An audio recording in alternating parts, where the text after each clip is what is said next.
ایک gender equality index ہوتی ہے جس میں پاکستان کا نمبر، اس میں 148 ممالک ہیں. اس میں کچھ ایسے ممالک نہیں آتے، غالباً افغانستان، یمن، ایسے ممالک جہاں پہ جنگ ہو رہی ہے یا مسائل یا ڈیٹا لینا بہت مشکل ہے. 148 ملکوں میں جو آخری نمبر جو آتا ہے خواتین کا، وہ پاکستان کا آتا ہے. یعنی حیرت ہوتی ہے، اگر آپ دیکھیں آس پاس پاکستان کے شہروں میں دیکھیں ایسے لگتا نہیں ہے، لیکن جو اعداد و شمار جمع ہوتے ہیں وہ یہی بتا رہے ہیں کہ ہماری خواتین جو ہیں وہ 148 ملکوں میں سب سے زیادہ پست ہے، سب سے نیچے ہیں. ایک اور نمبر جو بہت اہم ہے کہ پاکستان کے 50% بچے جو ہیں جو 5 سال کی عمر سے کم ہیں وہ سٹنٹڈ ہیں، یعنی کہ ان کو نشو نما نہیں ملتی.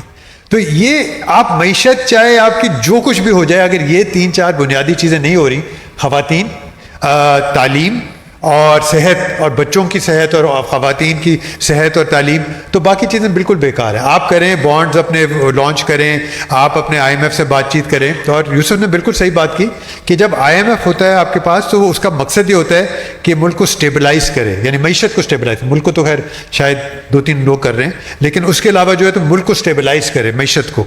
اور یہ اب ہو یہ رہا ہے کہ سٹیبلائزیشن کی وجہ سے سٹیگنیشن ہو جاتی ہے کہ جو معیشت، اکانومی بھی آگے نہیں بڑھتی.